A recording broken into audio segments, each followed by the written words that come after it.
everyone. Thanks for tuning into Sin's Workshop. Hope you're all having a wonderful day. Today we're going to be reviewing The Byways by Mary Pascal. So this is a young adult dark fantasy retelling of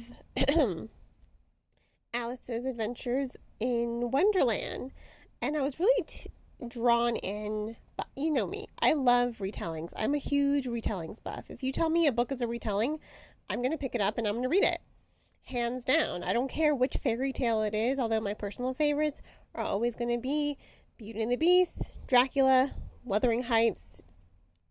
I really like the dark and the gothic.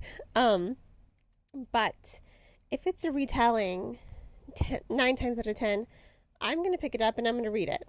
I don't care what kind of retelling it is. So I was really drawn in by this idea that this is a Alice in Wonderland retelling. I do love Alice in Wonderland. I've seen so many of the movies and miniseries. It's one of my favorites. At the same time, it's not. I don't know if that makes sense. I guess it doesn't. But I do love the concept of Alice in Wonderland. And this one follows Cece. So Cece gets lost in the byways. And the byways is Wonderland in this case. She's lost. She's trying to get home. She wants to get home. But the byways, this is the home for all the people who are lost, who no longer fit in with the real world. So they want to be alone and they want to be lost, or for all the people who have been lost and forgotten in the world. So it is full of a lot of very dangerous and very sad people. And CCC, she's like, wow, I'm not really like the rest of these people. I don't want to be lost. I have a loving mother who accepts me for who I am, and she is a special needs. She is in special needs classes. They do think she has a lot of anger issues. And she only has the one friend who she happened to get into a fight with, and she only has her mom. And in this world, she meets Applecheeks, she meets Kelly, she meets Jessie, who, I have to applaud the author. Jessie is a combination of the Mad Hatter and the Cheshire Cat, and I absolutely love that, because Applecheeks too is, I guess, a version of the Mad Hatter as well. But I want to say the Mad Hatter and the white hair, although there is a character that is similar to Mad Hatter and then the White Rabbit. And then you also have the hair.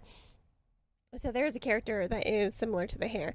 But there are a lot of different characters, and you can see who they were inspired by if you are a fan of Alice's Adventures in Wonderland. But the take on them is contemporary, it is darker, and I do like this darker take to it because it does have a little bit of realism to it as well. Mary, the author, she did not lose out on that realism that I think she was trying to really convey in bringing about this retelling, and it really did set the story apart. I will say there were lots of times when there was lots of exposition and the pacing did slow down a lot. So there were times I was reading it and I was bored, but I did love Cece's characterization. I loved her characterization from beginning to end.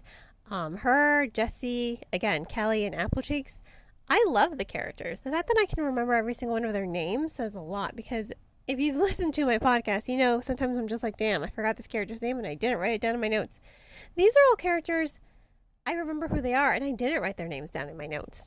So I think that says a lot for the story and the writing and the style, that even though there were times where the story itself was getting a little slow and a little boring, I was still engaged because the characterization was on point, and it really did have good characterization and character development and good character dynamics.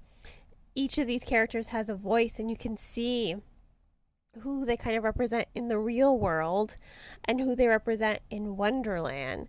So I do think it is worth a read, especially if you're looking for Alice in Wonderland retelling. This is definitely going to be one for the books.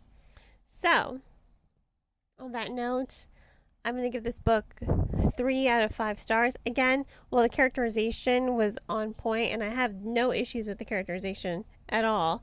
Cece's quite clever. I love her relationship with Jesse and how it grows. And Kelly and Apple Cheeks, I love them so much. But the pacing story did falter a lot, and it did get a little boring at certain intervals of the story. But again, 3 out of 5 stars. If you want to go ahead and purchase the book, I will, of course, include links in the description or where you can purchase. And on that note, I hope you all have a wonderful rest of your day. Please don't forget to like the podcast, subscribe to it, and share with all your book-loving friends. Again, I hope you all have a very nice day, and as always, happy reading.